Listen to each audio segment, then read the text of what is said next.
Всем привет, с вами Дэн, и знаете, в общем, я, прогуливаясь по всяким бутикам Гонконга, думал, что надо взять что-нибудь такое редкое, ну, кроме китайских брендов, что-нибудь такое, чего вообще у нас нет, и хрен достанешь. Ну, ничего лучше, чем Сейка, ну, не совсем Сейка, я не придумал, в общем, нашел бутик, значит, не в центре, даже, я бы сказал, на окраине, и там продавались King Seiko. Причем процентов так на 5 дешевле, чем King Seiko же в центре города. Ну и, в общем, решил одну модельку прибрать. Новиночка 2023 года.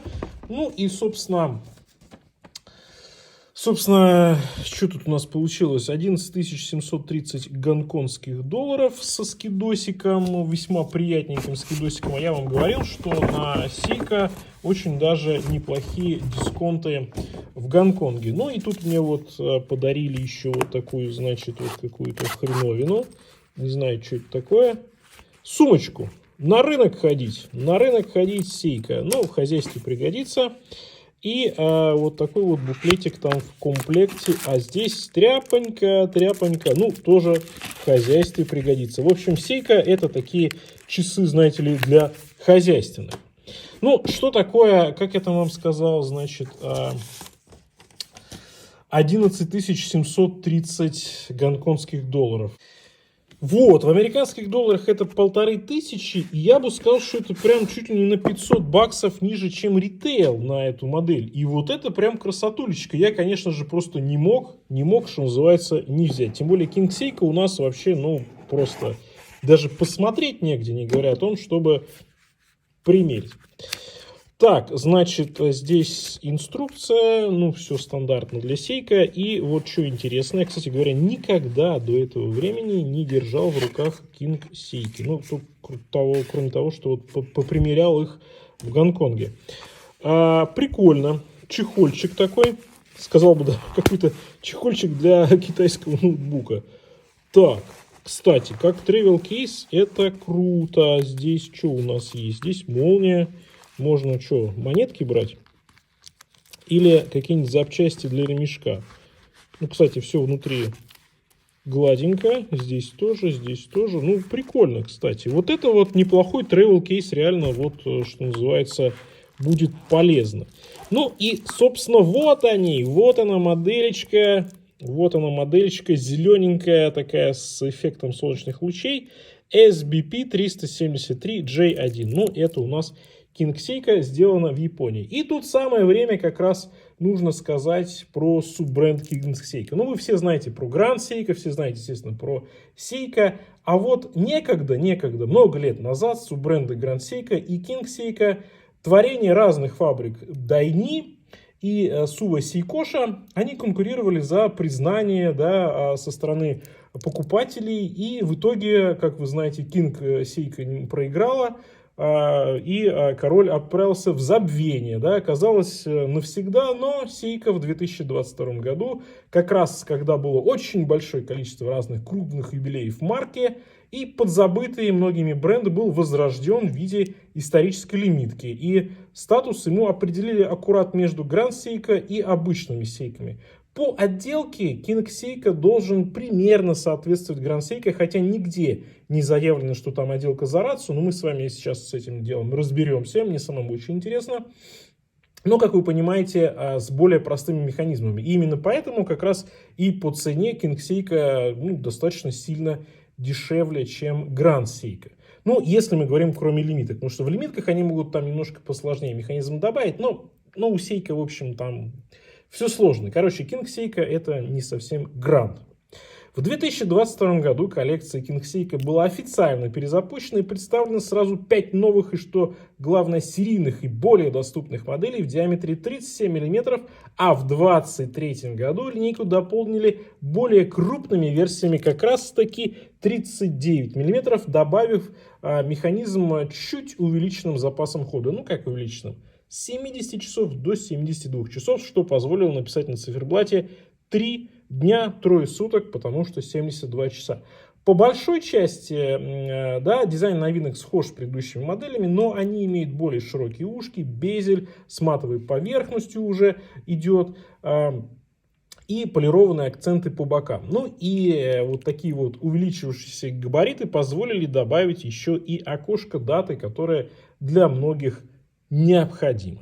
Я, конечно, мимо такой красотулечки пройти не мог и решил, что нужно прикупить, знакомиться и вам показать. Ну, тем более, сами понимаете, практически невозможно такие часы нигде сейчас раздобыть. Только перекупы, посредники и, соответственно, цена будет совершенно другая. При том, что King Seiko, в принципе, часы довольно-таки дорогие. Ну, как я уже говорил, здесь диаметр 39 мм, от ушка до ушка 46,1 мм, потому что у нас довольно-таки длинные, такие массивные ушки. Этот момент обязательно учитывайте, но в целом часы все равно не очень большие. Между ушками 19 мм, так что Seiko вам предложит покупать фирменные ремешочки, либо на заказ делать. Ну, а высота по корпусу 11,9 мм, это момент приятненький. К тому же здесь такое купольное, я бы даже сказал, коробчатое сапфировое стекло возвышается на миллиметр на 2 точно. Есть внутренний антиблик, водозащита 100 метров, так что, в принципе, это практически на все случаи жизни. Ну и что касается механизма, здесь ничего такого прям уж премиального. Здесь внутри стоит 6R55, 24 камня, 21 600 полуколебаний в час и, как уже говорил, запас хода 72 часа, либо трое суток. Вообще в этой линейке несколько моделей разноцветные. Мне показалось, что вот такие вот зеленые, такие яркие, сочные, они как раз вот то, что нужно, ну, достаточно интересные. И на вот таком семизвенном стальном браслете эти часы в ритейле именно стоят $1800. Ну, как вы понимаете, взял я их на 300 баксов дешевле и приятненький такой дисконт. Ну что ж, давайте смотреть, что тут по сравнению с Presage, что тут по сравнению с Grand Seiko, и стоит ли, например, с учетом механизма предпочесть те же самые King Seiko и не гоняться за грандами. Давайте прям вот об этом поговорим, потому что мне всегда казалось, что King Seiko по отделке должны быть весьма и весьма хороши. Давайте посмотрим на полном браслете. У нас получается 139 грамм, это немного. Мое запястье 18,5, и вот этот корпус 39 миллиметров здесь, ну знаете, вполне. Вот 37 были бы маловаты, а 39 в самый раз. Но, как мы уже с вами определили, здесь ушки довольно-таки длинные, 46 миллиметров. Поэтому на среднее запястье окей, на крупное запястье окей, на небольшое, конечно же, стоит брать модель 37 миллиметров, потому что не только ушки длинные, такие они немецкие, я бы сказал, да, но они еще и широкие, и плюс браслет между ними первое звено идет, и все это визуально увеличивает эту модель. То есть она на 39 не смотрится. Я, честно говоря, сначала подумал, когда смотрел на них в магазине, думаю, ну, наверное, здесь 41. Потом мне продавец говорит 39. Я думаю, опа, ничего себе 39. Они выглядят прям намного более массивными. Но, в принципе, зато эта модель такая вот получилась максимально универсальная. Ну, как водится у Seiko, что у грандов, что у кингов, что у пресажей, накладные метки, зеркальная полировка, и прям это все красиво переливается. И опять же, стандартно для Seiko фишка, когда у нас стрелки с одной стороны полированные, с другой стороны здесь, ну, здесь матирование такое идет, и это задает такой вот как бы рельеф. Они плоские сами по себе, но за счет того, что отделка с разных сторон разная, получается, что как будто бы они трехмерные. Ну, почему-то Seiko так везде делает. Честно говоря, мне это решение не очень нравится. Оно какое-то немножко... Ну, как бы можно было бы сделать объемные, да? Ну, ладно, фиг с ними. Но зато красивые метки. И посмотрите, какая красивая меточка у отметки 12 часов, да? Там она внутри с такой прогалиной, да? Она многомерная, и еще такими точечками. Ну, прям вкусняшка, прям такая пушка, да? А метки обычные тоже сверху сатинирование, а по бокам зеркальная полировка. И все отражает. Окошко даты очень аккуратное, здесь все приятно. Логотип Seiko трехмерный. Такой накладной, симпатично. Ну и надписей достаточно немного. King Seiko только указано. И Automatic 3 Days. Ну, что-то типа напоминает, как Panerai пишет, да. Сделано в Японии, здесь указано, но очень-очень мелко между отметкой 6 и 7 часов написано Япония, да, и все, и механизм. Скромненько. Но знаете, я вот хочу сказать вам так. Я, как владелец большого количества присажей, и Grand Seiko тоже у меня были в коллекции, я хочу сказать, что в сравнении с присажами выглядит это все гораздо более дорого, гораздо более приятно, и сразу понимаешь, что у тебя в руках уже часы с классной отделкой. Да? То есть это уже часы высокого уровня. В присажах все-таки плюс-минус как-то начинаешь какие-то моменты видеть. Да? Здесь по меткам, по стрелкам, по окошку даты чувствуется, знаете, порода. Я бы их скорее даже, наверное, сравнивал именно с Grand Seiko. Конечно, как и у других сейк, здесь не хватает внутреннего антиблика. Хотелось бы его, да я бы и внешне бы захотел, потому что такой красивый циферблат, зачем портить его лишними бликами. Ладно, спишем это на такое огромное купольное стекло. Рант у нас здесь двойной, зеркальная полировка по боковой части и сатинирование по центральной части. И то же самое по корпусу. У нас сатинирование идет. Кстати, красивая заводная головка. И зеркальная полировка по скосам, по ушкам. Ушки массивные, ушки мощные. И даже скосы здесь, они их визуально не уменьшают. Мы чувствуем, что ушки здесь достаточно серьезные. Браслет. Конечно же, но это же Seiko, да, миллиметр у нас зазора здесь имеется. Хоть за 2 штуки, хоть за 1,5 штуки, хоть за 5 штук, хоть за 200 баксов Seiko без этого не может. Но это фишка Seiko. Браслет классный, мне очень нравится. Геометрия приятная, браслет как шелковый, переливается, очень приятно сделан. Со всех сторон гладкий, здесь нигде ничего не цепляет, все супер. Браслет супер. И пятизвенный такой, винтажный. Вообще эти часы очень винтажные, очень 60-е, но благодаря тому, что здесь современная полировка, современная отделка и размеры не самые маленькие, часы, с одной стороны, да, 60-е, а с другой стороны, они вполне себе часы 23-24 года, если хотите. Но браслет не зашел, браслет сделан здорово. И застежечка здесь не классическая, как у всех Seiko, а именно такая. Так, ну-ка, брысь. А она именно раскладывающаяся бабочка. Поэтому никаких косяков типичных и характерных и Grand Seiko, и для присажи здесь нет. Здесь все будет удобно в повседневе, ничего нигде не топорщится. И за это, знаете, только за это я добавляю 5 баллов этому King Seiko. Браслет супер, вопросов никаких нет. И по застежке здесь шикарно.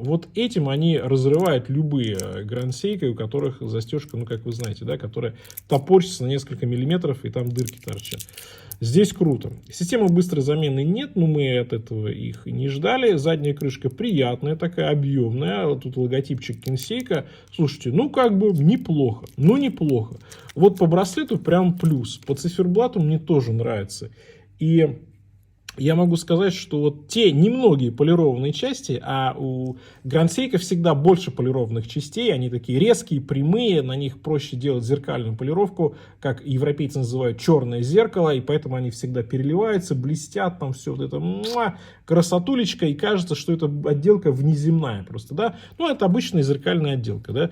Особенно на прямых поверхностях ее делать не так уж и трудно. Китайцы их делают в часах и за 300, за 500 баксов. Но, тем не менее, здесь ребятулечки-то постарались. Мне прям нравится. Мне прям хочется... Опа, смотрите, да, ушки и боковая часть корпуса. Боковая часть корпуса может быть не такая идеальная, но ушки неплохо. Прям буковки, все циферки, все видно, все шикарно. Есть ли здесь за рацию? Формально они не заявляют, но, по крайней мере, на ушках здесь все очень и очень приятно. И я вам показывал несколько Grand Seiko, там тоже не безупречные обычно грани, которые не прямые, поэтому я бы, в принципе, сказал сейчас, да, может быть, я немножко преувеличиваю, но совсем чуточку, может, на 1-2%. Я считаю, что отделка на King Seiko, на этих зеркальных гранях, она такая же, как, по крайней мере, на начальных Grand Seiko. Поэтому-то, собственно, такое бабло за них и берут, ведь механизм на них абсолютно такой, я бы сказал, достаточно средненький. И, в принципе, я удовлетворен. То есть, мне нравится циферблат, мне нравится отделка по ранту, по этим мне нравится сатинирование. Сатинирование здесь на шикарном уровне выполнено. Мне нравится браслет, поэтому, знаете, если вы хотите Grand Seiko, но плевать вам на механизм, и к тому же обслуживать этот механизм будет проще и дешевле, но вы хотите, чтобы отделка была шикарная, и чтобы это был классический сейковский дизайн, потому что мы говорим про Grand Seiko классику, да, что мы говорим про пресажи, что King Seiko, это вот всегда безошибочно узнается дизайн от Seiko. Хочется прям отделочки, знаете ли, получше, чтобы была такая пушечка. Вот King Seiko это вот то, что нужно. И вот когда я эти часы, знаете, покрутил в руках, я понял как раз смысл этой линейки. Seiko нам говорит, если вы не хотите заморачиваться нашими спринг-драйвами, дорогущей механикой, которую надо отправлять в Японию, чтобы обслуживать. Вот они, ребяточки, там не так и дорого, да, $1700-1500. Пожалуйста, вот вам шикардосная по сейковским меркам отделка. И вот, пожалуйста, эти часы можно брать. Они, мне кажется, прям угадали. Так, солнечные лучи у нас зелененький такой изумрудик. И вот они накладные. Так тут еще и рельефчик какой на метках, интересно. А здесь прям вообще шикарно. Да, слушайте, ну шикарный циферблат. Вот то, что любит и умеет делать Seiko, оно все здесь. И то, что любят те, кто покупает Seiko. Чтобы блестело, чтобы было красиво, чтобы выглядело дорого. И отделочка у нас по браслету, по корпусу. Здесь, опять же, никаких вопросов нет. Здесь все на высочайшем уровне. Посмотрите, браслет, ну просто пушка. Просто пушка. Шикарно.